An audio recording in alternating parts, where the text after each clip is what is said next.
Lacan. Arquetipo mental. Muy buenos días, muy buenas tardes, muy buenas noches, dependiendo del tiempo en que estés escuchando este audio. Mi nombre es Luis Landero, soy conductor de este espacio llamado Arquetipo Mental, perteneciente al blog arquetipomental.blogspot.com, transmitiéndoles desde la ciudad de Piura, Perú. Este es nuestro sexto episodio, un sexto episodio en el cual hablaremos acerca del psicoanálisis de orientación lacaniana o también conocido como psicoanálisis lacaniano. Para este sexto episodio tengo de invitado al doctor Juan José Scorceli, procedente de Argentina. ¿Cómo se encuentra, doctor? Bienvenido sea a este espacio. Muy buenos días, Luis. Un saludo a tu audiencia y a los amigos de la ciudad de Piura, al norte de Perú, si no me equivoco. Yo estoy hablando desde Asunción, capital de Paraguay. Soy de nacionalidad argentina y residimos en este país desde hace más o menos 20 años, trayendo también por estas tierras un poco de psicoanálisis. En nuestro caso, el psicoanálisis de Lacan. Hay mucho que decir sobre esto y voy a aprovechar tu presentación para hacer dos puntuaciones a raíz de la misma. Primero, mi título universitario es de licenciado en Psicología de la Universidad de Buenos Aires. Y segundo, que no hay uniformidad de lectura sobre la obra de Lacan y su práctica, lo cual nos hace desterrar desde un principio, en nuestra disciplina al menos, el llamado así por Freud psicoanálisis, una sola concepción del mismo. No la hay. Yo pertenezco en estos momentos a un grupo internacional consolidado en Buenos Aires con el nombre de APOLA, que quiere decir su sigla, Apertura para Otro Lacan, dirigida por un psicoanalista argentino cuyo nombre es Alfredo Eiderstein. Y acá está el detalle. Dice en la sigla, Otro Lacan. ¿Por qué dice Otro Lacan? Quiero destacar también que ese otro se escribe con mayúsculas y ya explicaré también por qué. Bueno, entonces, dice Otro Lacan, porque hay justamente otras lecturas posibles de la obra y que según nuestra perspectiva se desvían de las intenciones subversivas, porque eso es lo que fue Lacan, un subversivo del maestro. Muy interesante lo que usted comenta, doctor, pero para iniciar esta entrevista me gustaría preguntarle acerca de cómo usted llega a conocer el psicoanálisis de orientación lacaniana y, indudablemente, cuánto tiempo tiene usted ya ejerciendo en esta rama del psicoanálisis. Por otra parte, ¿qué diferencias usted puede comentar acerca de la psicología con el psicoanálisis propiamente dicho? Bueno, Luis, ante todo, muchas gracias por la entrevista y muy buena tu pregunta, o tus preguntas, porque tiene al menos 3 partes. Y bueno, todo empieza por Freud, sobre todo en nuestra época, donde la enseñanza de Lacan recién empezaba a llegar a la Argentina, y a difundirse como se podía, ya que no había traducciones al español, y entonces los más intrépidos y avesados en algo de francés se animaban a hacer algo también con una obra y un lenguaje nada transparente al primer impacto. Me estoy refiriendo a los seminarios y a los escritos de Lacan. Yo tuve mis maestros, mi propio analista, en principio, Jorge Menéndez, luego Juan Carlos Indart, un gran transmisor de los seminarios de Lacan. Y como él nos contaba en ese origen, en ese principio, se lo traducía mal a Lacan, pero al menos se aprendía francés. Luego llegó a la Argentina el yerno de Lacan, Jacques Alain Miller, que en una vía más directa traía su versión de esa enseñanza. Y ellos, ya que fueron varios los franceses que vinieron con él, tuvieron que aprender también español. Ya había en Buenos Aires grandes pioneros del psicoanálisis, pre-lacaniano. Muchos llegaron de la diáspora europea empujados por la guerra. Algunos de ellos, con otros argentinos, fundaron la Asociación Psicoanalítica Argentina, incluida en la internacional fundada por el mismo Freud. Yo conocí a Freud, no en persona, claro, en la Facultad de Psicología. Me recibí en el 79 y los psicoanalistas de la IPA la tenían copada.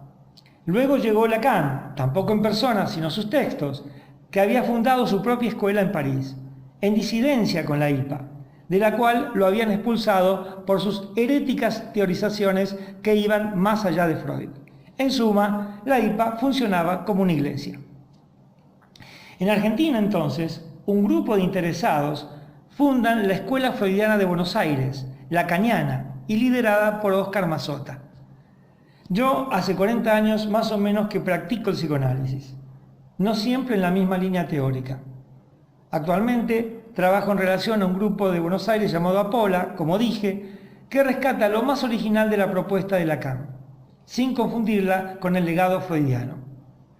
Lacan subvierte la teoría psicoanalítica y su práctica, reescribiendo la obra de Freud y poniéndola muy cerca del espíritu científico de nuestra época, muy cerca de la topología matemática y de la física cuántica también.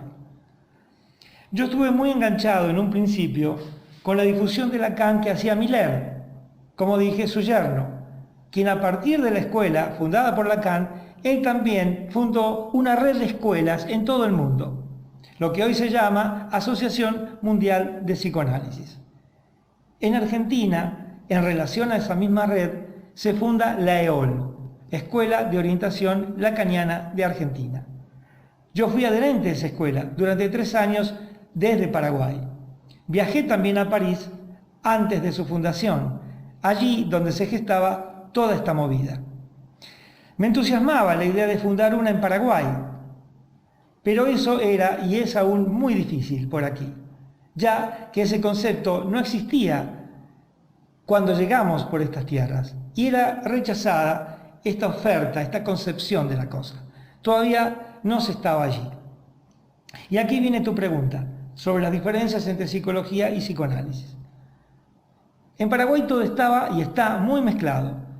De hecho, aún hoy no se discrimina mucho la cosa y se cree que más o menos es lo mismo. Sin embargo, son radicalmente cosas opuestas. Para empezar, la psicología es una carrera universitaria que habilita con un título. El psicoanálisis no. En general, la psicología, si bien toma cosas de Freud, a veces hace un uso normativizante, incluso patologizante, ligado a los ideales sociales que sostienen esos criterios.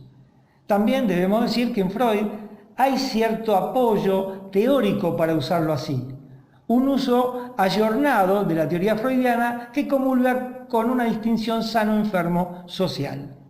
Eso lo podemos ir viendo de a poco en la entrevista. Con Lacan cambian estos parámetros totalmente y es prácticamente otra teoría y otra práctica. Hay una verdadera refundación del psicoanálisis. La formación del analista exige otros caminos que los de la psicología. No tienen nada que ver. Por empezar, es el análisis, un análisis, lo que produce un analista. Un análisis llevado hasta su final produce un analista. Es decir, una posición subjetiva que llamamos analista. Esto sería largo de explicar, pero podríamos hacerlo. En la terminología de Lacan existe un término que muchos dicen que es uno de los más grandes aportes que se le hizo al psicoanálisis, y me refiero al término forclusión. Voy a ser sincero, ese término no se enseña en la universidad, o al menos en la universidad que yo he estudiado, no se nos ha dicho ese término. Lo llegué a conocer tras leer un libro de Colette Soler, cuyo título viene siendo Estudios sobre la psicosis, de editorial Manantial. He tenido muchos conceptos con respecto a forclusión. Hay quienes mencionan que una forclusión es el episodio que viene de afuera para adentro en la mente del sujeto. Otros comentan de que son episodios en los cuales el sujeto trata de evadirlos, o bueno, va a depender también del psicoanalista que dé el concepto. Pero me gustaría saber cuál es verdaderamente la definición de una forclusión y cómo ésta puede llevar al sujeto a la psicosis. Bueno, bien, excelente la pregunta también. Un tema apasionante, la cuestión de la psicosis, que debe trabajarse, y de hecho Lacan también lo hizo, en relación a la neurosis y a las otras estructuras clínicas. Es decir, nosotros trabajamos con una concepción de una estructura de las estructuras clínicas, no como supuestas entidades independientes y sin articulación entre sí. Esto viene a cuento de que en este psicoanálisis, y según lo propone Lacan también, no hay nada que funcione en sí mismo, sino que siempre en relación a otros. Por ejemplo, dice Lacan, un significante en sí mismo no significa nada, sino en relación con otros. Si tomamos, por ejemplo, madre, padre, hijo, son significantes, cuyo valor depende de la existencia de los demás y de allí toman su diferencia. Entonces, ahora lanzo el primer concepto de esto que estamos diciendo, que es el de covariancia. Es decir, los elementos covarían entre sí, no son en sí. De allí, incluso, lo que podemos ver como una importancia clínica fundamental, donde la inclusión o aparición de un elemento nuevo, en este caso la aparición de un analista en la vida de un paciente, a través de la consulta hecha a un psicoanalista, ya introduce la dimensión de lo nuevo en la supuesta estructura que se presentaba. Quiero hacer, antes de avanzar, dos pequeñas advertencias con respecto a mi discurso que podemos llamar otro Lacan. Pues sigue una línea de lectura específica que rescata un orden conceptual que en su obra en general fue eludido o rechazado por otras líneas de lectura que se mantuvieron más bien en el intento no de resaltar lo nuevo que trajo esta enseñanza y su diferencia con Freud, sino más bien adosándola, emparentándola al pensamiento freudiano sin los cortes y cambios que trajo consigo.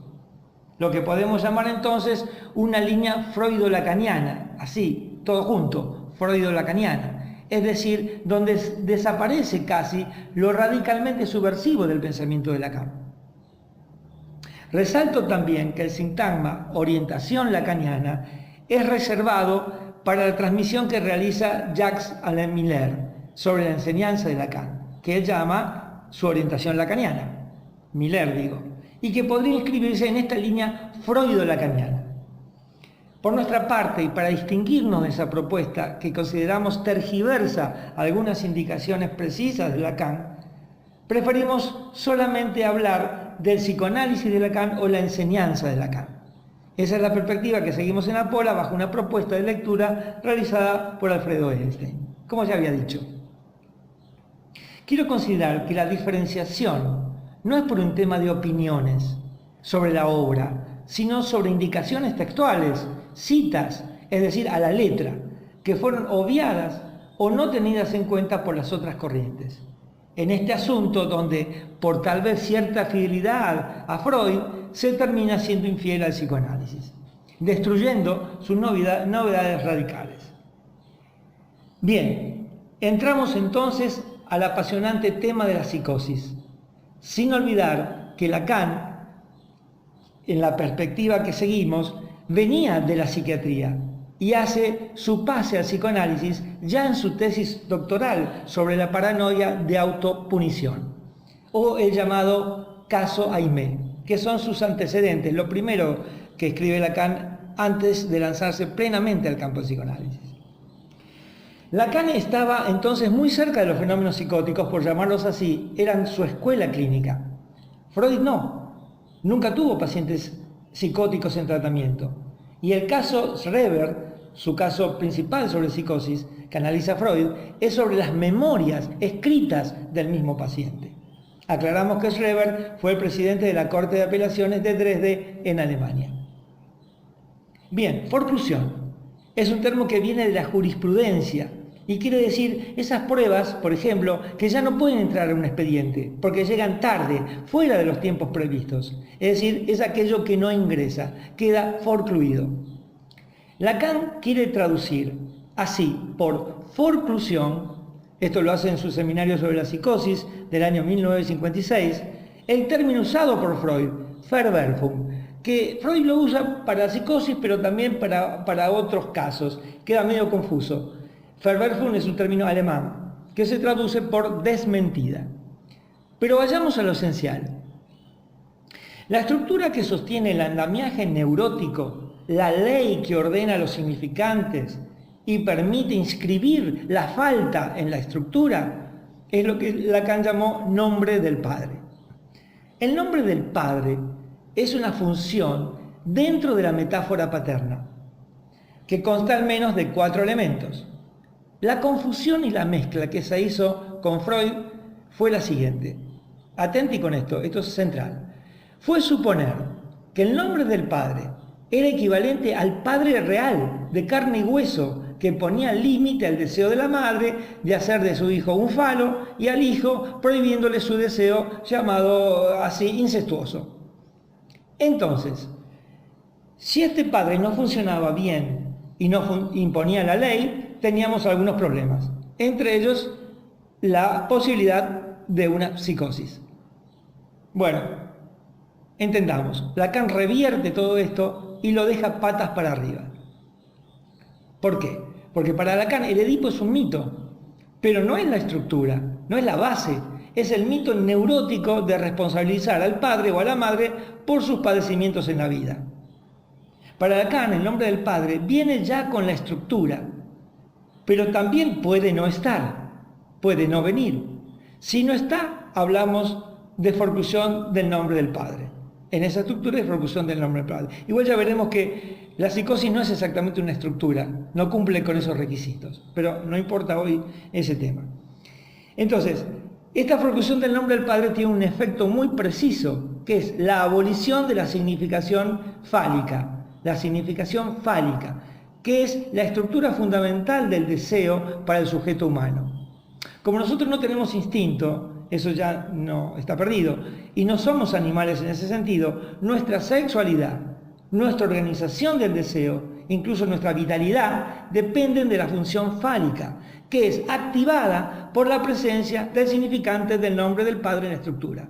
Si no está abolido, ¿no es cierto? Si no está forcluido, es decir, si está presente en la estructura. Por eso la vivencia del sujeto psicótico es muy interesante, porque siente estar muerto en vida, sin ese, digamos, flujo vital que da la significación fálica y la presencia del significante fálico estructuralmente. Hay analistas que proponen que la forclusión puede ser local, es decir, apareciendo a veces en tramos de la realidad psíquica de un sujeto, como si hubiera coexistencia de realidades en el mismo sujeto, que una puede ser forclusiva y la otra represiva o neurótica. Bueno, nosotros no trabajamos en este punto de vista. Esto es así concebido, por ejemplo, por el analista David Nacio, un psicoanalista argentino que actualmente vive en Francia. Nuestra apuesta es la de una forclusión estructural, es decir, si hay forclusión, hay psicosis. Y si funciona el nombre del padre, tenemos neurosis y otras estructuras clínicas. Con esto se despeja la cuestión de que es el padre o la madre quien imponga la ley al niño, sino que esa ley ya viene o no viene. Lo que sí no deja de importar es qué posición asumen estos personajes encarnados, padre, madre, etc., con respecto a esa ley, que ya está funcionando desde siempre en la estructura del lenguaje, pero que aún así hay que inscribirla cada vez en cada sujeto particular. En la neurosis, entonces, y para terminar este tramo, está funcionando el nombre del padre y en la psicosis está forcluido, rechazado este significante primordial.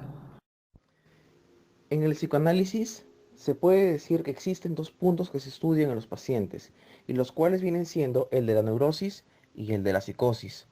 Pero cabe decir que he encontrado un punto medio, que es el de la perversión. Para los oyentes, les recomiendo revisar el libro Psicoanálisis y Perversión de Enrique López Flores, un psicoanalista mexicano de orientación lacaniana. Pero retomando, este punto de la perversión,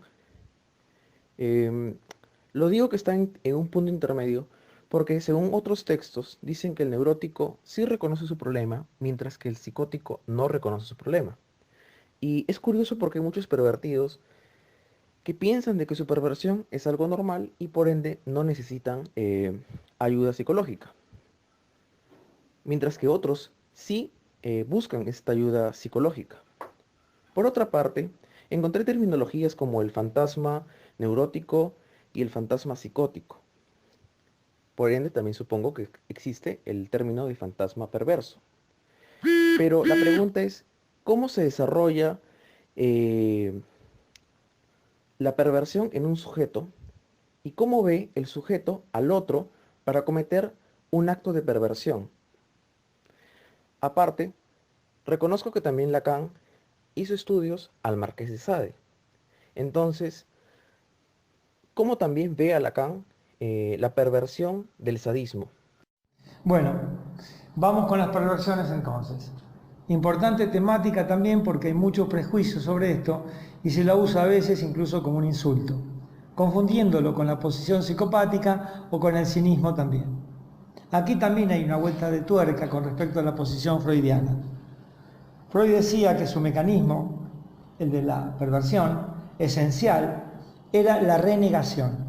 Pues Freud trabaja aquí con el tema de la diferencia sexual anatómica y ubica al perverso como quien rechaza esa diferencia, poniendo en el lugar del pene supuestamente faltante en la madre, por ejemplo, un fetiche.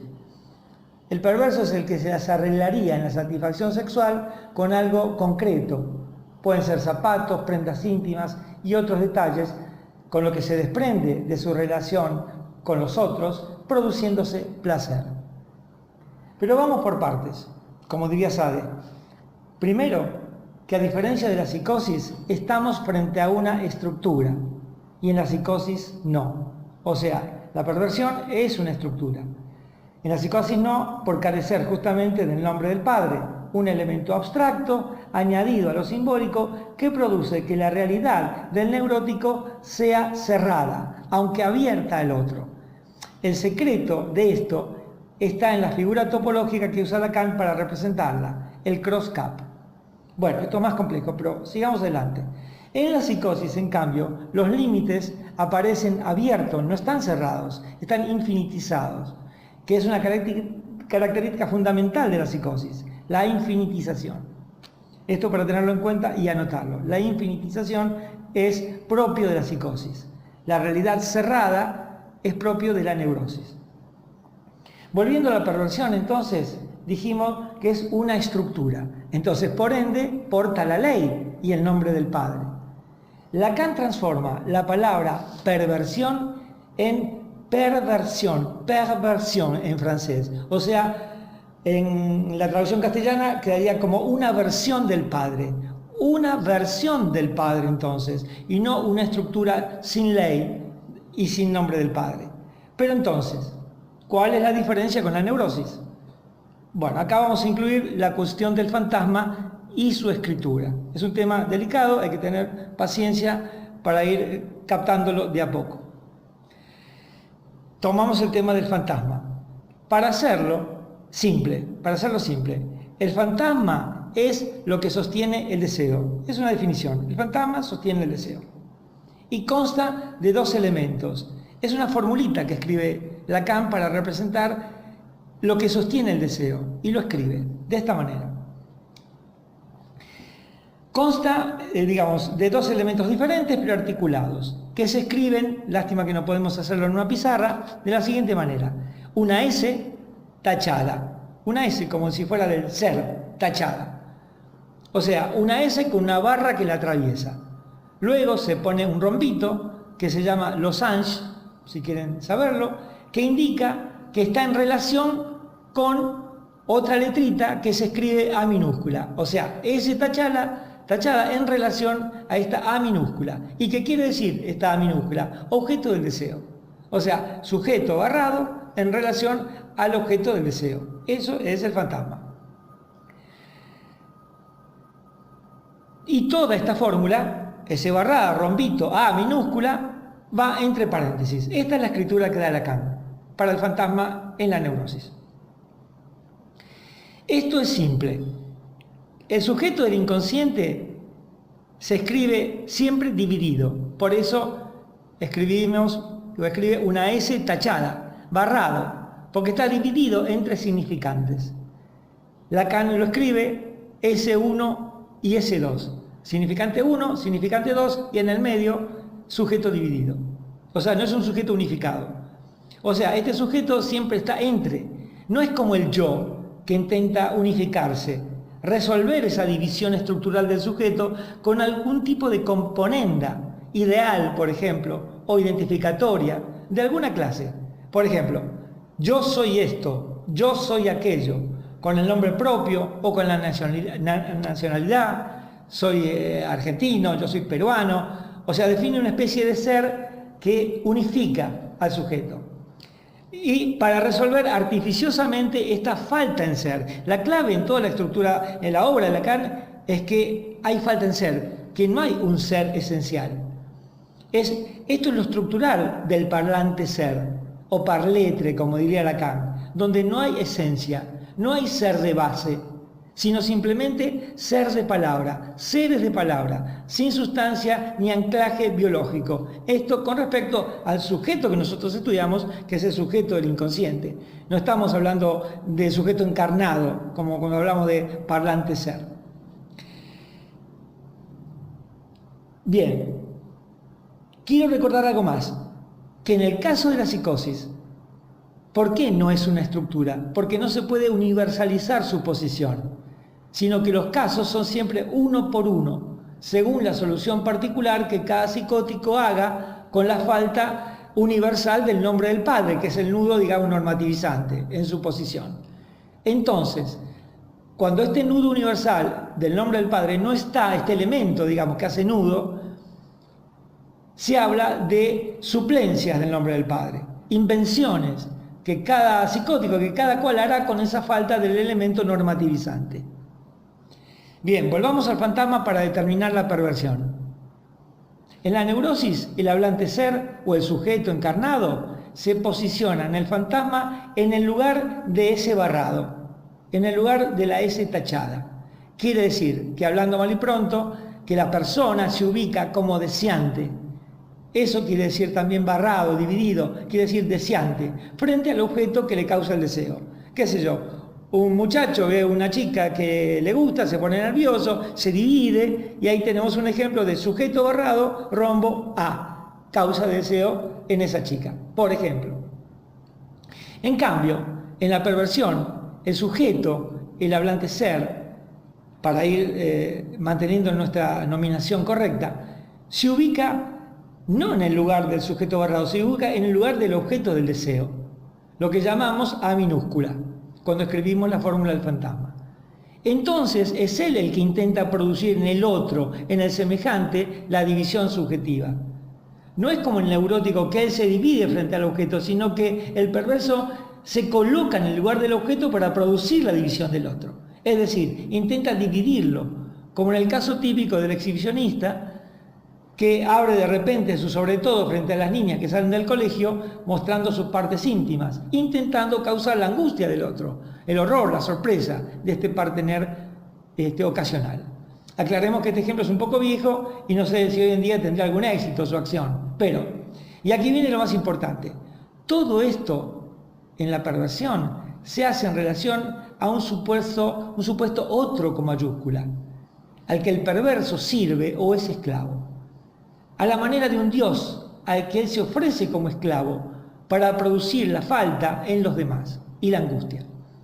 La clave es que él se ofrece a través de esta maniobra para ocultar lo que llamamos la falla en el otro, su incompletud, a la manera de un cruzado que en nombre de Dios va a matar herejes a Tierra Santa. Es un verdadero defensor de la fe, no tanto en nombre de su propio goce, sino del goce supuesto del otro. La frase de los cruzados, no olvidemos, era por la voluntad de Dios. Deus is volut, por su voluntad, en nombre de Dios. Ellos son servidores. En este sentido, la posición del Redentor sería una perversión, una versión del Padre, donde el Hijo se sacrifica en función de la voluntad de Dios. Dentro de las perversiones está el sadismo, masoquismo, exhibicionismo, voyerismo, etc. Todas mantienen este rasgo de estar en el lugar de lo que causa la angustia del partener, sirviendo a un supuesto goce del otro con mayúsculas.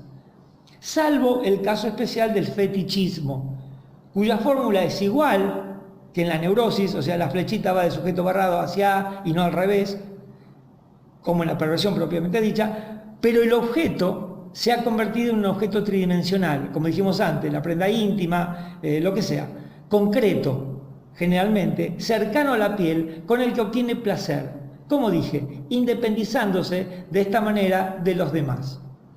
Él lleva su objetito a cuestas. Freud trabaja todo esto desde la diferencia sexual y la posición que asume el sujeto frente a la castración. Pero para Lacan el problema, tanto para las neurosis o las perversiones, no es la amenaza de castración sobre el propio sujeto, sino la castración verdaderamente rechazada es la del otro encarnado como tal y la del otro estructurante, simbólico en general. Y esto invierte totalmente las coordenadas clínicas y de la dirección de la cura, ya que no sería la cuestión usted que es tan narcisista que no acepta su castración y su falta. Esto era muy común en los análisis de una época y hoy en día, digamos, responsabilizar al paciente del rechazo de la castración, sino que lo que rechaza el neurótico, por ejemplo, es que la madre, el padre o quien sea estén en posición de falta. O sea, que finalmente decir usted rechaza la castración es una forma de convalidar justamente su pretensión neurótica, que sea sobre él que recaiga y no sobre el otro con mayúscula, madre o padre. Él cubre esa falta, pero aún así de distinta forma que la perversión. El psicoanálisis de orientación lacaniana tiene dos terminologías que pueden asustar o incomodar al docente de psicología de pensamiento santurrón. Estas palabras vienen siendo las de el falo y el seno. Dichas palabras aluden al aspecto de la madre y el padre, o quizás podríamos decir al aspecto masculino y femenino. Pero hay diversos autores, es decir, psicoanalistas lacanianos, que dan una significación diferente a los dichos términos y se contradicen o no explican bien lo que significa. Cabe decir que hay autores que, por ejemplo, dicen o comentan que el falo viene siendo lo que no se tiene. También hay autores que refieren que el falo y el seno pueden llevar al camino del goce y el placer. Pero ¿qué es exactamente el falo y el seno? Y cómo también estos llegan a tener una conexión con lo que se entiende por goce y placer, que también son terminologías que se usan mucho en el psicoanálisis. De entrada, entonces, vamos a seguir despejando una variable que se mezcla en todo esto, que es la cuestión de que no partimos como Freud del cuerpo biológico como tal y su diferencia organicista entre tener pene o no tenerlo. Freud funda el psicoanálisis en relación a estas diferencias, o sea, que el varón temerá perderlo, al pene, frente a la amenaza de castración proferida supuestamente por el padre, y la niña desarrollará una envidia al pene, llamada por Freud Penisneid, y que encontrará una cierta solución o pacificación con la llegada de un niño falo o un hijo falo, ya que para Freud vale la ecuación simbólica niño igual pene, igual heces, igual regalo, etc. Todo esto ahora mismo responde a una construcción que deriva del orden patriarcal reinante y ya es prácticamente insostenible dentro de la teoría psicoanalítica y en principio la de Lacan. En Freud aparece esta confusión entre falo y pene, si bien regularmente se dice que el falo no es el pene, ya que es una función que viene con la cultura y desde la antigüedad, como se puede ver también en los frescos que se encuentran en la Villa de los Misterios, en Pompeya, Italia, entre ellos el que corresponde a la revelación del falo. Esto respondía a los misterios o a los ritos de iniciación. De allí toma Freud también esta cuestión del falo. A propósito, dice Lacan, lo que se transmite en el orden simbólico es el falo. En Lacan, falo es un conjunto de 4 términos que hacen a la función del deseo, a saber, el sujeto deseante, el velo, el objeto del deseo y por detrás la nada. Esto es el falo como estructura cuatripartita en Lacan. Repito, entonces, el sujeto deseante, el velo, el objeto del deseo y por detrás la nada. Tiene una escritura en la teoría, y es la letra griega phi mayúscula. Y cuando hablamos de la significación del falo, o sea, de los efectos de la presencia del significante fálico, usamos phi minúscula. El falo es un significante que no se puede negativizar, pero el falo como significación sí es negativizable, o sea, dialectizable. Para Freud, la anatomía es el destino. Esto es muy importante. Así que lo que quedaría por fuera de los que teniendo pene se asuman como hombres y los que teniendo vagina o falta de pene, ya que en el inconsciente no se inscribe más que el significante fálico, se asumieran como mujeres, quedarían fuera de la normatividad.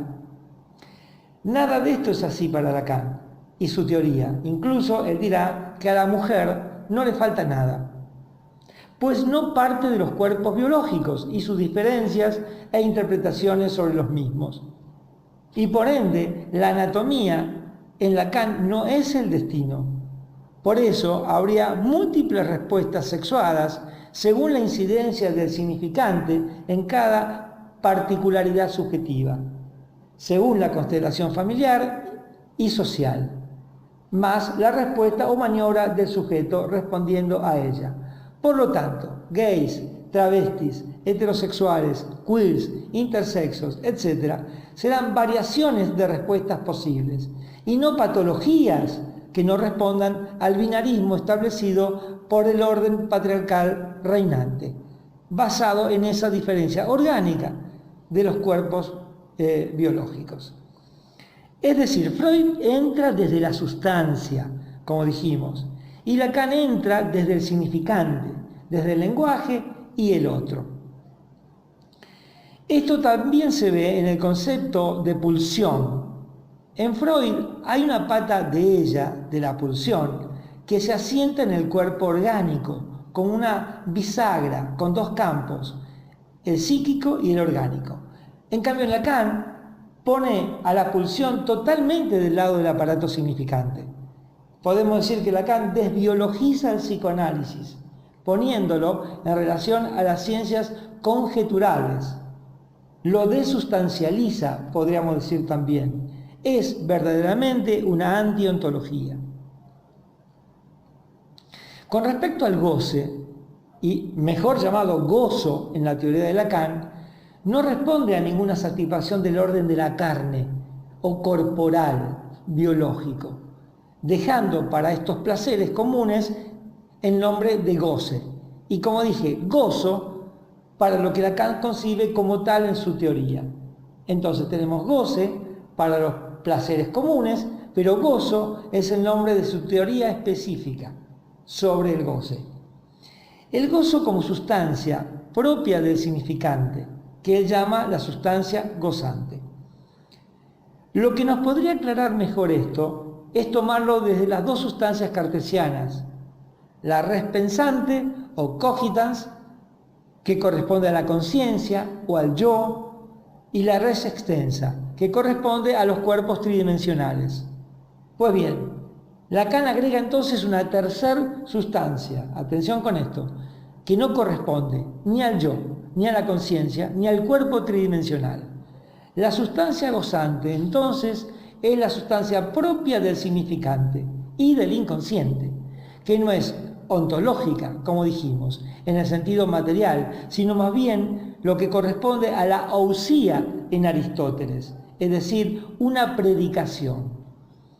Goce y pulsión no tienen nada que ver, aunque generalmente se los asocia en estas concepciones sustancialistas donde se cree que la pulsión es un gozar.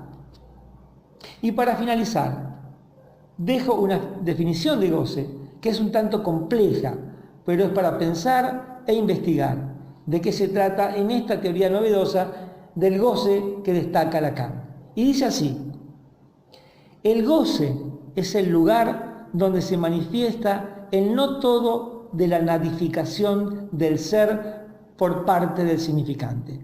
Quiere decir, lo que escapa al efecto de nadificación sustancial que produce el significante. Sin ese lugar, dice, el universo sería vano, vacío, desamueblado. Finalmente, entonces, esa falta en ser de la que hablábamos, efecto del significante, no será toda. Dentro de los aportes que realizó Lacan al psicoanálisis está también el concepto de el estadio del espejo.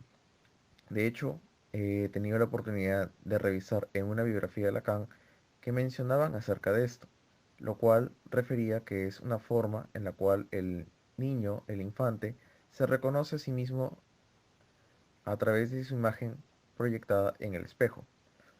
Claro, existen también otros conceptos que se da, Pero la pregunta es, ¿qué tanto el estadio del espejo puede em, integrarse con el concepto de lo real, lo simbólico y lo imaginario? Bueno, muy bien. Ya esto se está convirtiendo casi en un seminario. Y mira, justamente el estadio del espejo es introducido por Lacan en el seminario 1, que en realidad es el tercero, pero los anteriores no fueron grabados en los que había trabajado los casos de Freud. Es este el primero, entonces, llamado Los escritos técnicos de Freud, donde introduce por primera vez lo que al final de su obra en 1980 en Caracas llamó sus tres: lo real, lo simbólico y lo imaginario, para dar cuenta de la realidad en lo que ahora llamamos el hablante ser, o antes el sujeto humano hablante. En esta oportunidad introduce lo que llamó estadio del espejo, en el que resalta el comportamiento del niño frente a su imagen, diciendo, cita de Lacan: este comportamiento no es otro que el que tiene el niño ante su imagen, en el espejo, desde los 6 meses de edad, y que revela la asunción triunfante de la imagen con la mímica jubilosa que la acompaña, y la complacencia lúdica en el control de la identificación especular. Citado en Acerca de la causalidad psíquica, un texto de los escritos. Aclaremos que la obra de Lacan se compone de dos partes: los escritos, que fueron trabajos presentados por Lacan en distintas oportunidades y agrupados bajo el título de, justamente, escritos, y el seminario, hasta el número 24, que fueron orales y luego transcritos, uno por uno, hasta la fecha actual. No han sido publicados todos.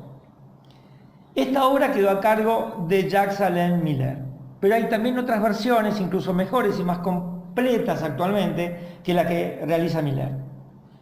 La introducción del estadio del espejo es francamente una crítica al yo autónomo de los post-freudianos, mostrando Lacan entonces la matriz imaginaria del yo, allí donde el niño se identifica la imagen especular.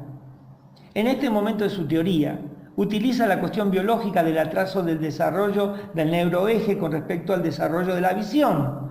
Por lo tanto, el niño, que se siente desarticulado aún a nivel de su cuerpo orgánico, encontrará en la imagen la unificación de la que carece.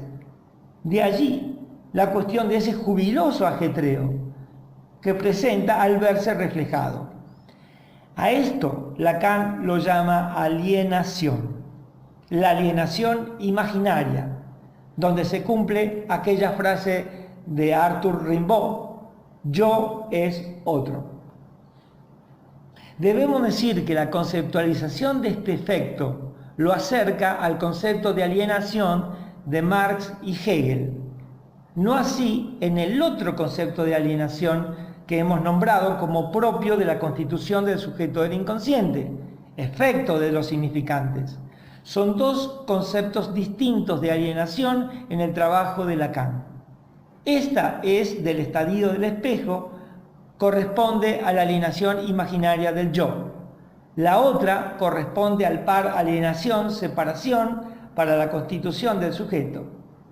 En este par alienación-separación para la constitución del sujeto, la alienación no es imaginaria, como dije, sino efecto de significante y constitutiva, solidaria de la aparición del sujeto.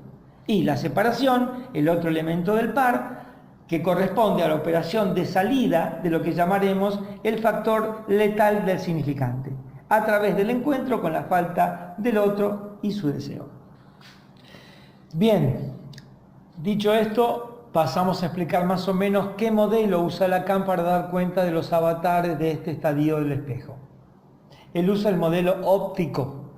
Freud también usa el modelo óptico para pensar su aparato psíquico. El juego de los espejos cóncavo y plano para articular las posiciones del sujeto y el otro frente a la imagen. Los espejos cóncavos producen imágenes que parecen reales, dependiendo de la posición del observador frente al espejo.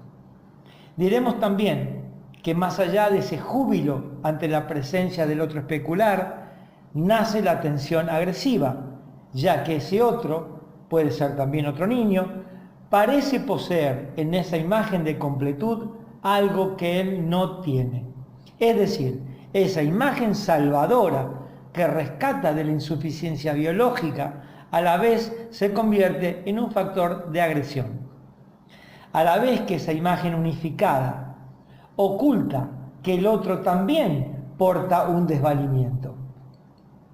Podemos decir ya mismo que esa es la función imaginaria con la que el ideal del yo, dicho así en Freud, oculta la impotencia del propio sujeto, por lo que las identificaciones directas, es decir, sin mediación con los ideales, produce el estado de locura en el sujeto humano, que hay que distinguirla así de la psicosis.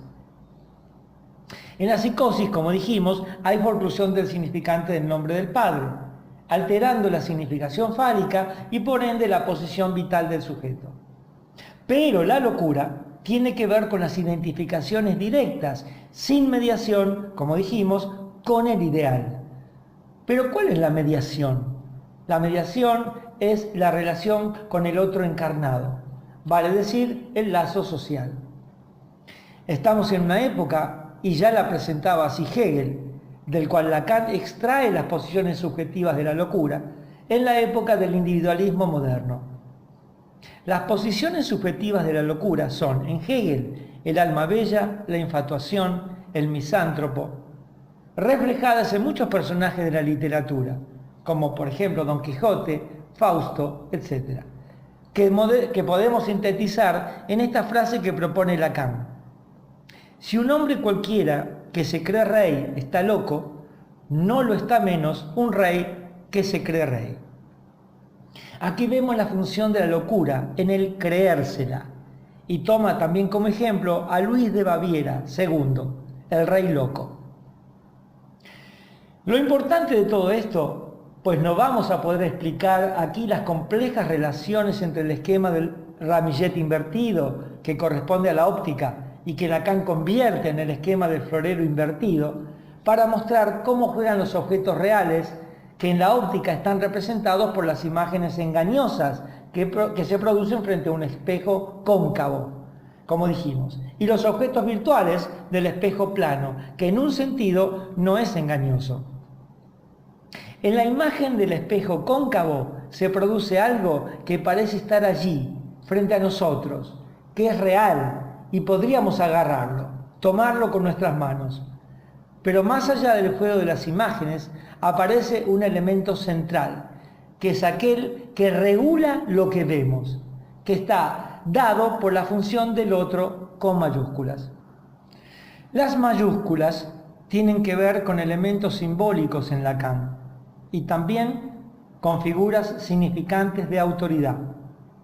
Es decir, vemos aquí la función del tercero como mediación y la función del ideal del yo, que aunque parezca una función simbólica, y de hecho lo es, pues incluso se escribe como con una I mayúscula, I entre paréntesis A, se lee I de A mayúscula, que es el ideal del otro, ya que para Lacan no es en el yo donde comienza todo, sino en el otro. Es decir, lo que en Freud es ideal del yo, Lacan lo llama ideal del otro.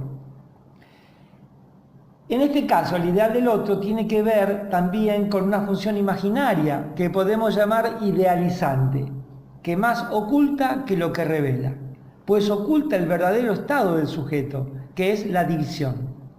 No olvidemos que si bien por un lado el ideal identifica al sujeto, en el mismo momento sella el acceso a la división originaria, la vela. Podemos decir así que es una fuente prejuiciosa, es decir, que debido a la falta en ser del sujeto, el ideal del yo se propone como un rescate también de esa posición. Rescate y desconocimiento fundamental. Por eso, para Lacan, el yo es desconocimiento. En este momento de su enseñanza, lo simbólico regula la relación de lo imaginario con lo real.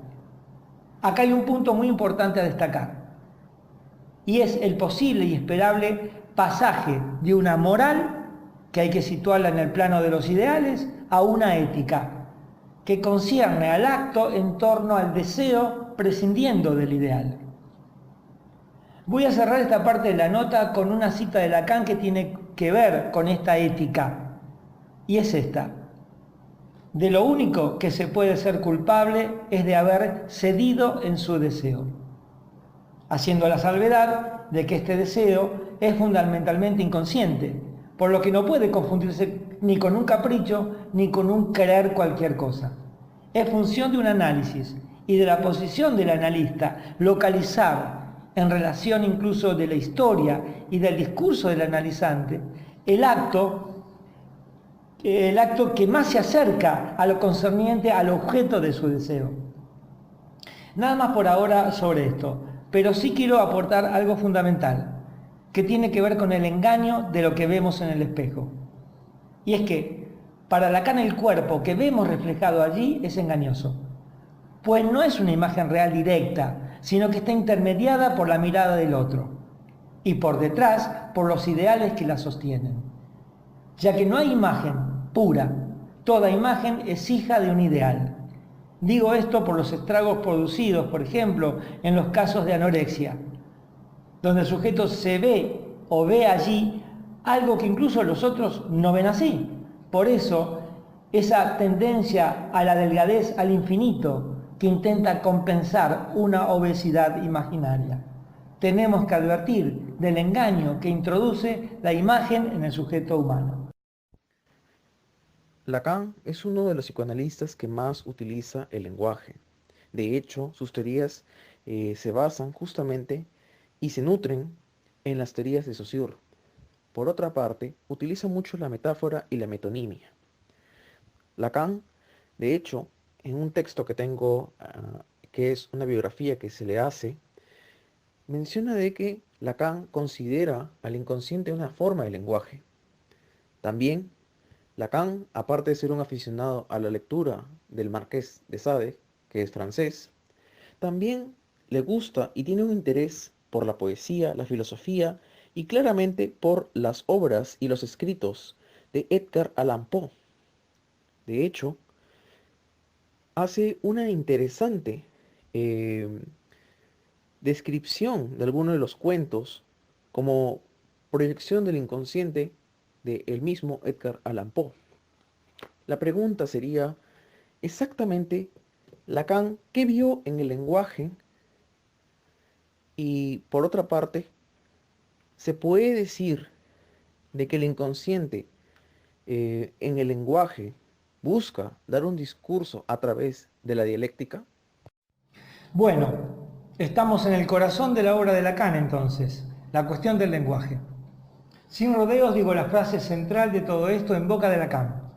El inconsciente está estructurado como un lenguaje, lo que quiere decir que sigue las coordenadas de la metáfora y la metonimia.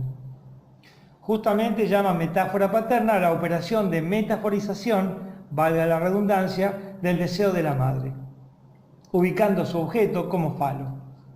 Pero también debemos corregir muchas cosas de nuestras creencias.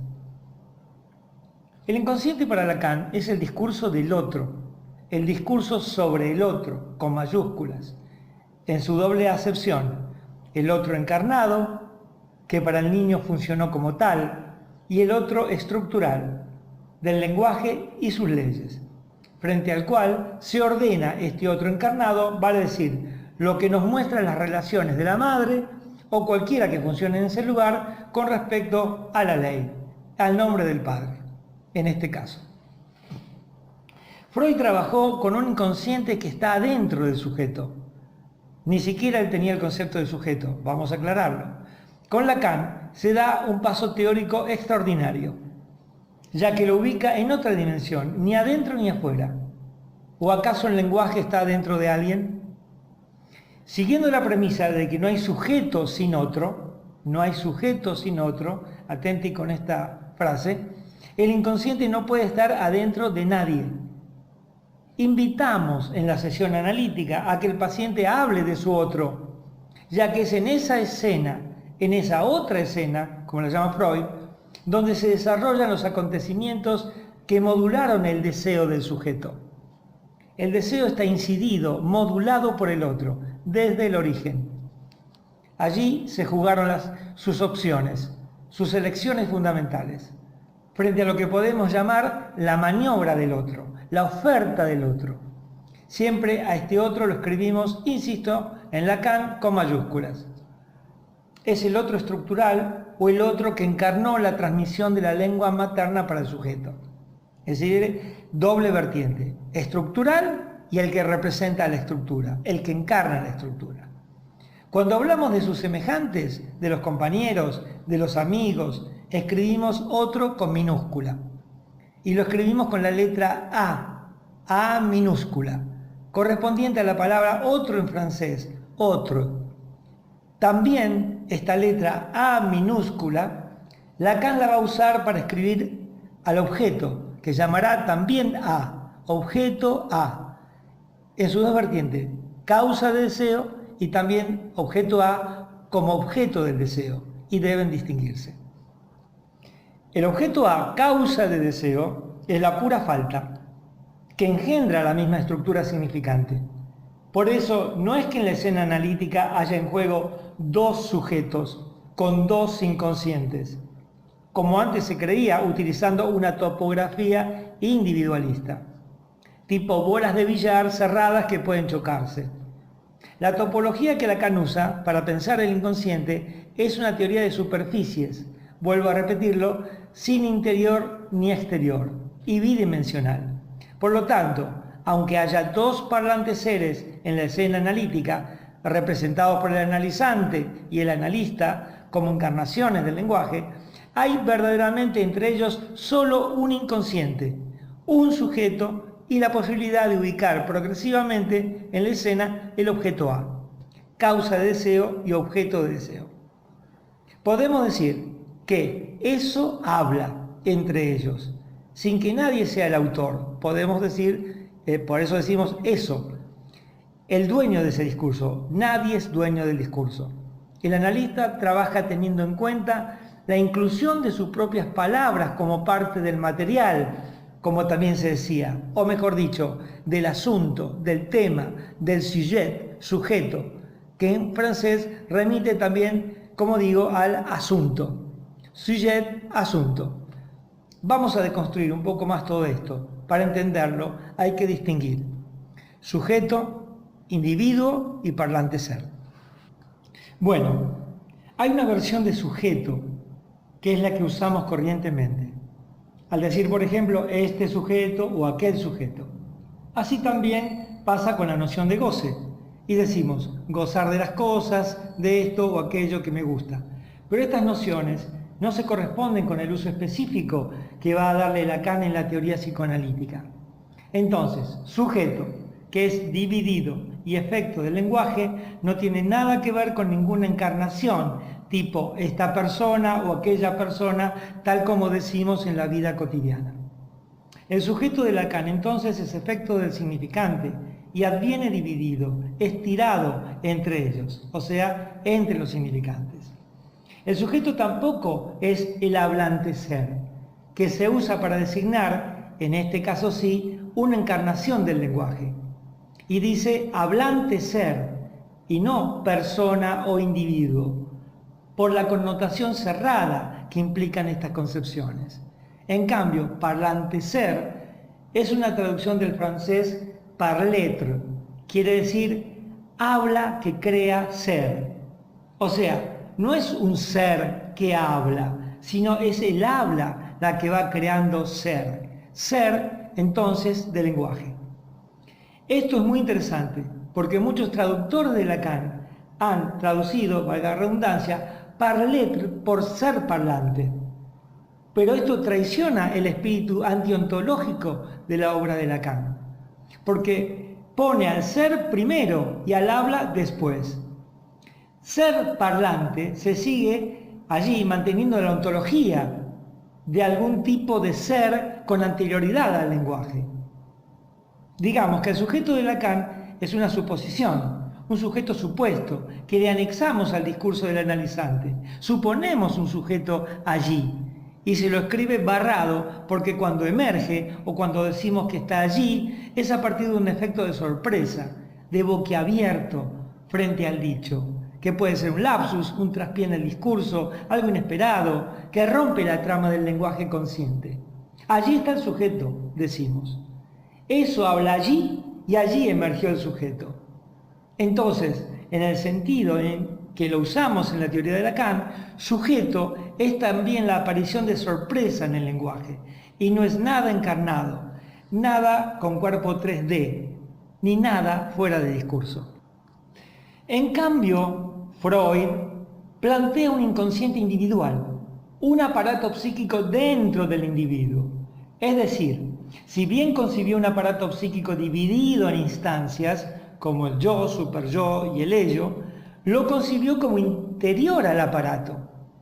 Dice Lacan, diferenciando el inconsciente de Freud, producto de la represión del suyo, del que él concibe, dice que no es del orden del ser ni del no ser, sino de lo no realizado. Esto es importantísimo, porque por ejemplo el fantasma, que ya lo estudiamos en la pregunta anterior, que parecería lo propio de un sujeto, se escribe sin embargo del lado del otro, en la otra escena. Y esa otra escena, justamente en Lacan, pertenece a una topología que, como dijimos, no es ni exterior ni interior. El concepto central que describe todo esto impecablemente, me parece, es el de inmixción de otredad. ¿Qué quiere decir inmixción de otredad? Que las relaciones entre el sujeto y el otro, con mayúscula, son como una mezcla, donde no pueden distinguirse uno del otro. Esto rompe con la categoría de singularidad, como algo propio, único y sin otro casi. Más bien tenemos que hablar de la particularidad de un sujeto con su otro, donde fue engendrado, ya que de esta manera lo incluye. Por lo menos o sobre todo en el campo de la neurosis, donde funciona el nombre del padre. Sí, para la psicosis, aunque tampoco es sin otro, podemos hablar de singularidad, porque el sujeto tiene que suplir, en el mejor de los casos, la función del nudo normativizante del nombre del padre por uno propio, porque ese no lo posee, armándolo como puede. Para terminar, dejo para ustedes este párrafo de Lacan que me parece pertinente para este momento. Es de la clase del 3 de febrero de 1971, del seminario 18, llamado De un discurso que no sería del semblante. Y dice así, atención, el inconsciente no quiere decir nada, sino que quiere decir que diga lo que diga y me sostenga donde me sostenga, incluso si me sostengo bien, no sé lo que digo. Y que ninguno de los discursos, tales como el año pasado los he definido, aquí se refiere a sus 4 discursos, deja esperar ni permite a nadie, a quien quiera que profiera cualquier cosa, pretender esperar, incluso de ninguna manera, saber lo que dice. Pues bien, yo tampoco. Muchas gracias. Uno de los estudios más grandes que desarrolla el psicoanálisis viene siendo la del complejo de Edipo. Esto es el eje central casi de toda su teoría. Quisiera saber cuál es la visión que tiene Lacan acerca del complejo de Edipo y a la vez también saber cómo se produce una tríada edípica. Asimismo, debo recalcar que 2 franceses llamados Félix Guattari y Gilles Deleuze desarrollan una teoría llamada la teoría del anti-Edipo, en las cuales dicen que el Edipo no existe. Siendo Lacan francés y Gilles Deleuze como Félix Guattari también franceses y contemporáneos, ¿qué es lo que puede decirse en el psicoanálisis lacaniano sobre la perspectiva del anti-Edipo? Oh, muy buenos temas para cerrar esta entrevista. El Edipo, piedra angular freudiana, el punto de partida, la prohibición del incesto, etc. Freud concibe al Edipo tomado de Sófocles, como una base de lo que él llamaba su aparato psíquico. Concretamente, los avatares del Edipo definían posiciones sexuales, normatividades, las relaciones con la ley, sus transgresiones, etc. Tres elementos definen a este llamado complejo de Edipo: padre, madre, hijo.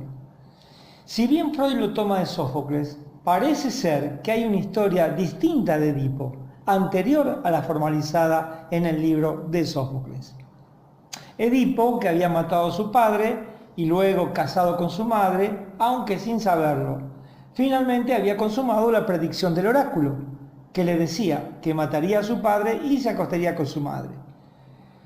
Pero Edipo, que había sido rescatado de la muerte por un sirviente ni bien nacido, no vivía con sus padres, sino con los que lo habían adoptado en Corinto, ya que sus padres biológicos, Layo y Yocasta, habían recibido el mismo oráculo en Tebas y lo habían abandonado. Así, en la huida, cuando Edipo decide huir de Corinto por este oráculo, se encuentra con Layo en el camino y discute con él y lo mata. Y al salvar la ciudad de Tebas de la amenaza de la Esfinge, que amenazaba a los jóvenes de Tebas y le hacía unas preguntas y después lo mataban, se le premia con casarse con la reina, es decir, Yocasta, ya viuda entonces, consumando finalmente la predicción. Luego viene la peste en la ciudad y Tiresias, que era como una especie de adivino ciego, al que él le pregunta qué está pasando, porque era el rey de Tebas, qué está pasando en la ciudad, le advierte sobre la causa de esta peste. Y entonces Edipo llega bien a la conclusión y como autocastigo se arranca los ojos.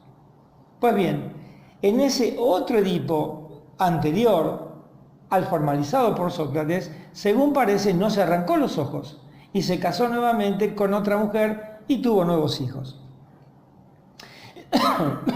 Esta reforma del mito por parte de Sófocles parece que estaba destinada a mostrar la superioridad moral de los atenienses contra el incesto, en contraposición con las costumbres persas que amenazaban Grecia, pues los persas practicaban el incesto y todo tipo de intercambios sexuales, parece, sin problemas. Esto fue citado en el libro Investigaciones sobre Sexualidad Humana y el Incesto, de Romualdo Sáenz Matienzo, en el marco de un seminario de Alfredo Edelstein nombrado El Super-Yo no existe. Pues bien, entonces, de aquí parte Freud, como dijimos, para armar su teoría. Sin embargo, Lacan tiene otra posición con respecto a todo esto. Dice que el Edipo es un sueño de Freud y que hay que leerlo y analizarlo de esta manera. Para Lacan, el Edipo es un mito, pero no es la estructura. El Edipo es el mito que, como historia personal, cuenta cómo piensa el neurótico, que es la historia de lo que a él le falta o carece, echándole la culpa al padre, poniendo su causa en el padre. Esto es consonante con el pensamiento de Freud, ya que sería el padre el que prohibiría el incesto del niño con su madre, instaurando la ley. Para Lacan, el padre no es quien instaura la ley, sino que esta ley viene ya con la estructura, y los personajes encarnados, cualquiera sean, padre, madre, tío, abuelo, se inscribirán o no bajo esta ley. Entonces hay que articular mito y estructura. El Edipo entonces es un mito, un relato, y la estructura es lo que el mito vela, disfraza, encubre. El mito vela que esa falta viene ya con la estructura, no es que la produjo el padre, y nadie puede producirla en sí. Entonces tenemos, el Edipo es un mito, y ¿cuál es la estructura? La estructura es la metáfora paterna.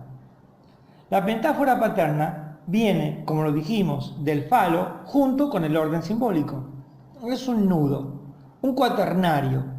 Por eso no es algo que concierna a un solo elemento, en este caso el nombre del padre, sino 4 elementos que funcionan como un punto de capitón o de almohadillado, como el nudo del colchonero, que impide el deslizamiento metonímico, es decir, el deslizamiento de los significantes, uno tras otro, sino que eso lo ata, la metáfora ata, anuda. Por eso, la metáfora paterna tiene una función de nudo. Cuando no está inscrita, y esto hay que realizarlo cada vez en cada historia particular, hablamos entonces de psicosis. La clínica de Freud podemos decir que es una clínica del padre.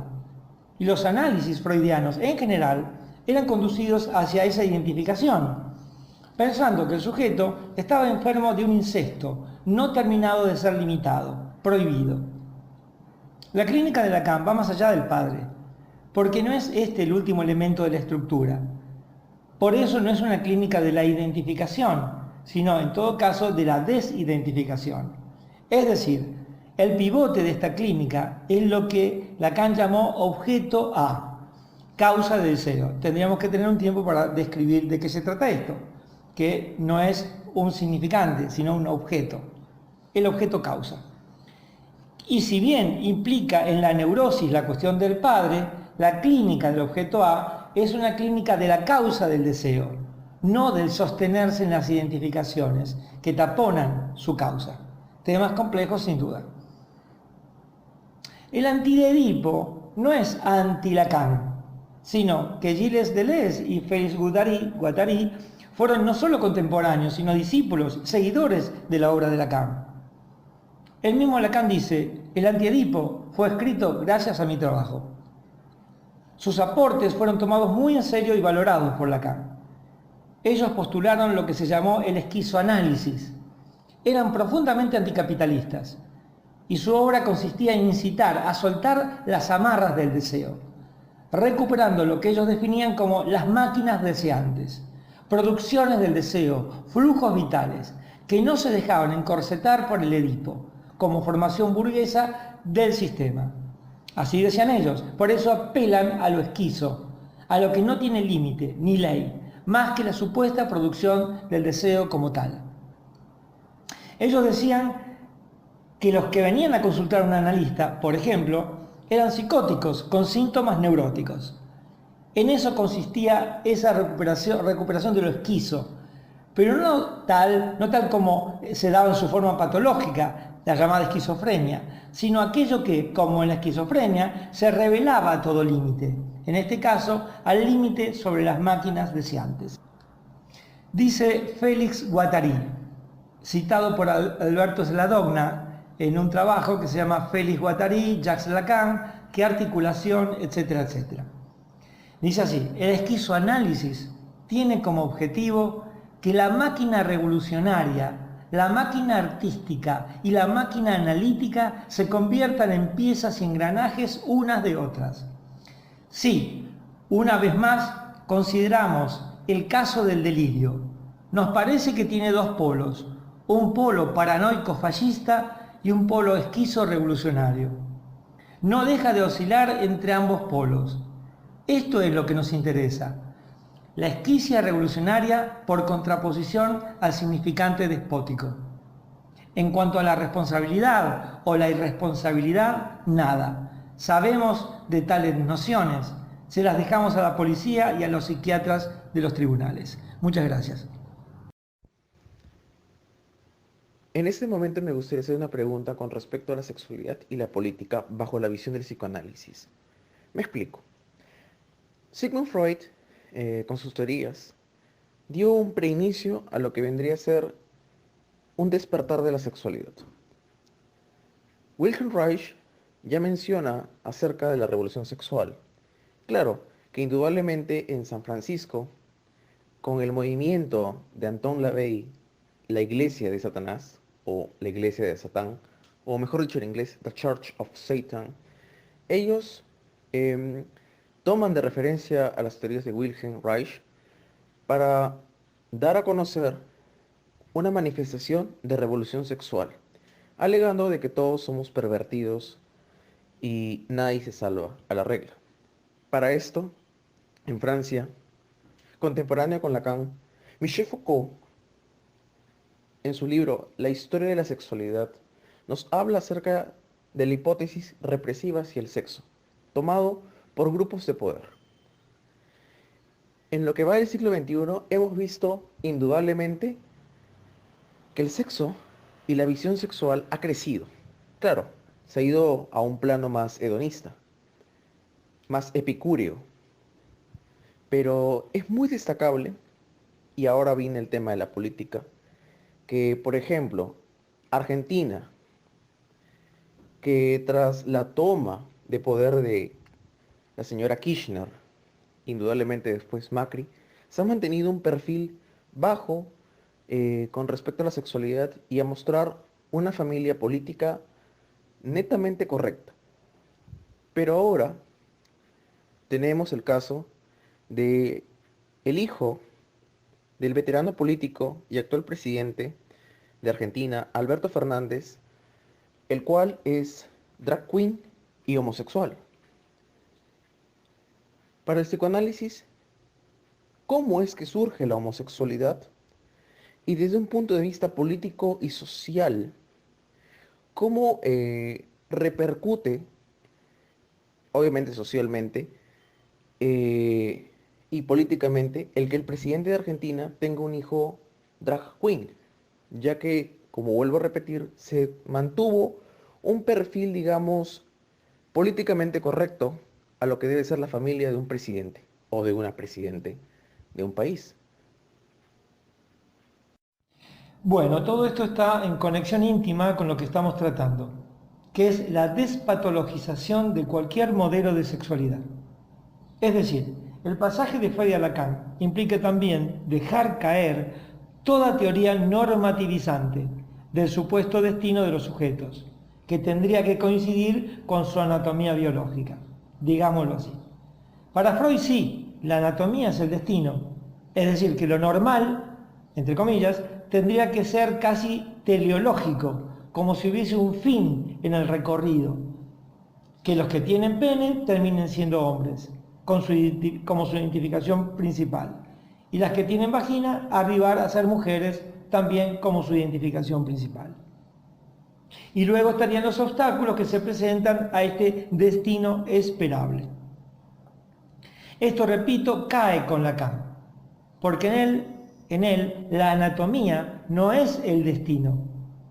Y como Lacan parte del significante, la organización sexual podría ser de cualquier tipo, de cualquier manera. Y esto responde a no considerar patológica, por ejemplo, el actual campo de la diversidad sexual, donde gays, lesbianas, drag queen, intersexos, etc., coexisten sin una diversidad patológica. Esta es una gran diferencia con respecto a la teoría restringida con la que operaba Freud. Por eso, en estos momentos, tener un presidente que por otra parte no está casado ni con su actual pareja y que tiene un hijo, como se dice acá, drag queen, está en perfecta armonía con los principios lacanianos, digamos así, de desbiologización y desontologización y de diversidad sexual. Ya el psicoanálisis no hace pie en la sexualidad como en Freud, pues no arranca de una sexualidad base u originaria, casi orgánica. Entonces las cosas cambian cualitativamente. Diría más, que es un orgullo que el presidente de Argentina pueda presentar a su hijo querido sin avergonzarse de su elección sexual. Ya ampliaré cómo Foucault también cuestiona que sea el sexo tomado como un eje de base, como un punto de partida. Y en esto coincide con Lacan. En la historia de la sexualidad tiene este párrafo, contundente, por otra parte. Dice así: el sexo, por el contrario, es el elemento más especulativo, más ideal y también más interior en un dispositivo de sexualidad que el poder organiza en su apoderamiento de los cuerpos, su maternidad, sus fuerzas, sus energías, sensaciones y sus placeres. Para finalizar, la fórmula de Lacan es explícita en ello. Él dice: no hay relación sexual, que no quiere decir que no haya relaciones sexuales, sino que no hay encuentro armónico, como de alguna manera marca el instinto de los animales, por ejemplo. Y esa es la diferencia con la pulsión lacaniana, que es el eco en el cuerpo de un decir, donde a falta de instinto acoplante, los sujetos se las arreglan con su propia fórmula en cada caso, efecto también de su inmixción de otredad.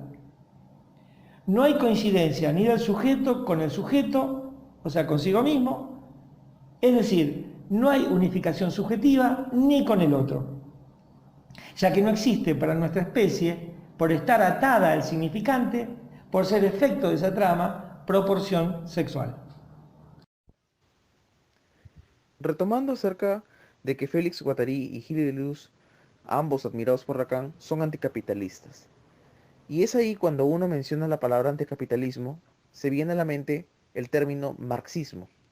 Cabe resaltar de que hacia mucho tiempo, justamente por algunos psicoanalistas, se fusionaron ambos conceptos, marxismo y psicoanálisis, dando origen a un movimiento llamado el freudomarxismo. Pero es ahí donde uno se pregunta, ¿cómo la política se puede integrar a un sistema psicoterapéutico? Por otra parte, ¿cómo se dio el freudomarxismo y exactamente por qué no prosperó? Se podría también decir de que el freudomarxismo, más que un psicoanálisis político, se convierte en una especie de forma para poder entender a la sociedad. En realidad, Freud y Marx son una mezcla complicada. Si tomamos a Reich, a Wilhelm Reich, un representante de esta corriente, digámosle unificadora entre Freud y Marx, vemos que parte, como Freud, del malestar en la cultura, oponiendo sexualidad y represión, porque para Freud el malestar en la cultura provenía de que el sujeto tenía que ajustar sus pulsiones, entre comillas, a los requerimientos del orden social. En un sentido, estaba oponiendo pulsiones a legalidad social. Y esto es porque Freud piensa que la pulsión arranca de algo orgánico, del cuerpo biológico entonces. Y justamente la obra de Reich tiene ese anclaje. En La función del orgasmo, uno de sus libros, justamente plantea esta oposición, en el sentido de la represión social sobre la sexualidad.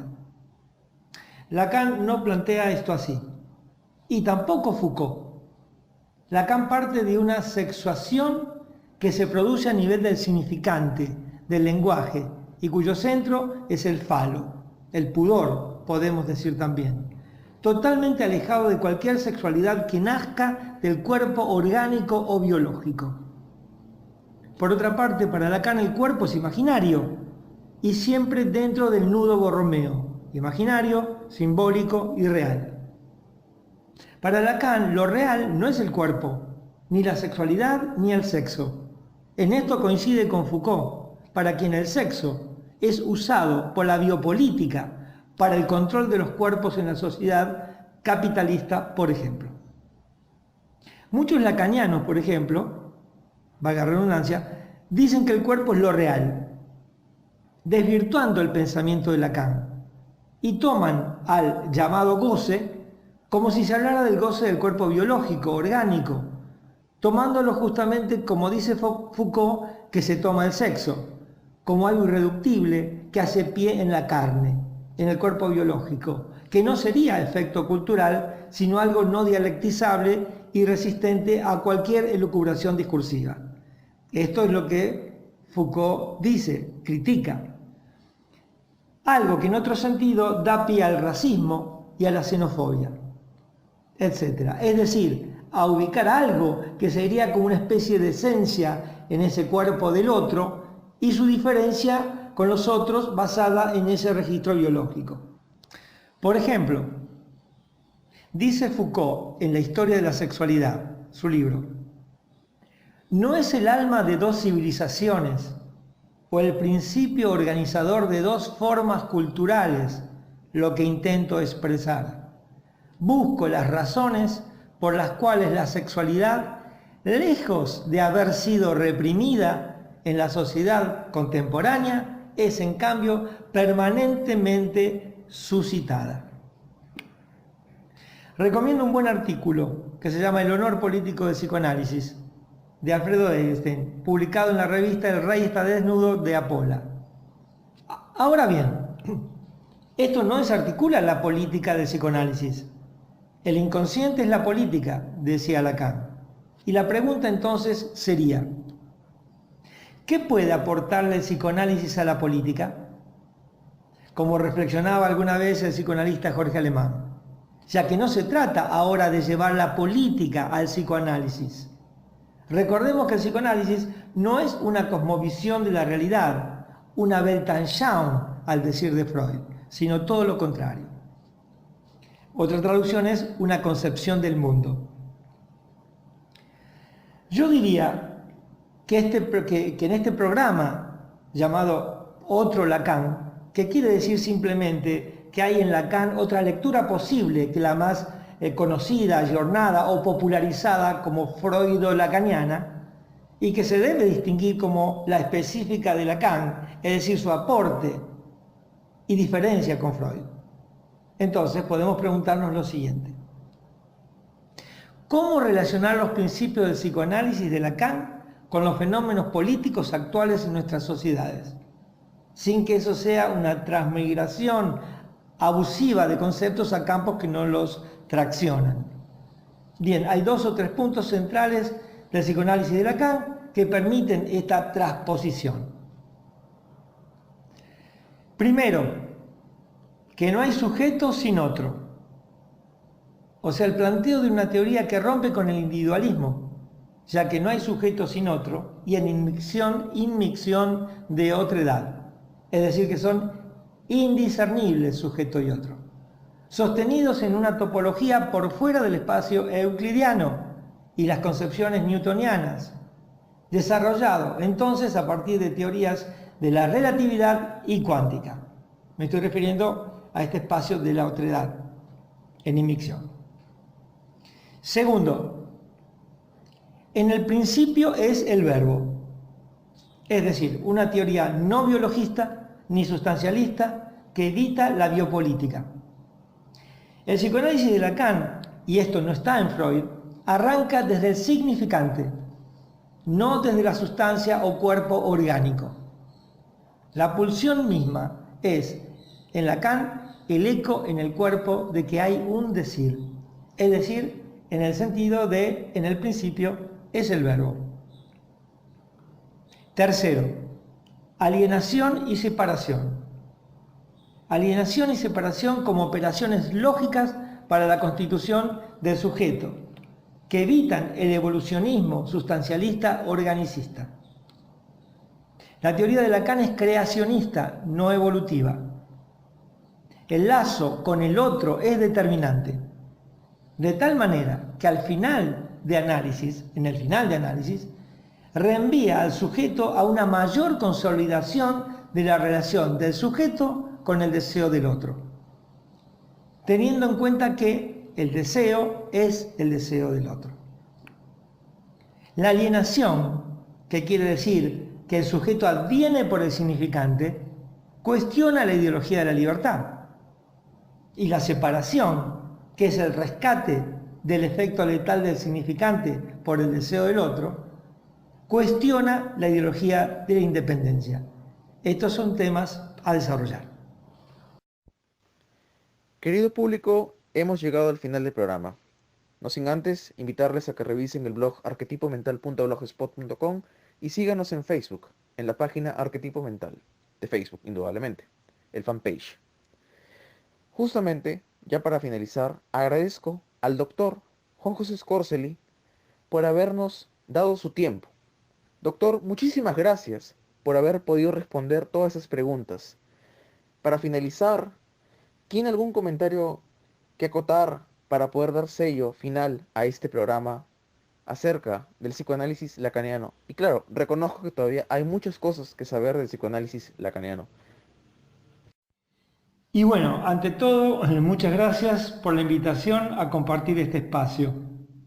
Espero también que a los oyentes, si se han animado a sostener este intercambio, les haya servido para entender un poquito más de lo que trata este psicoanálisis, o análisis con Lacan, teniendo en cuenta que para sus propios discípulos fue muy difícil sostener su novedad radical, incluso con respecto a Freud. Nada más por ahora. Y a vos, Luis, excelentes tus preguntas, muy agudas, y forzando agradablemente a que nazcan las diferencias que queríamos conceptualizar, o al menos las posibles. Muchas gracias otra vez y hasta pronto.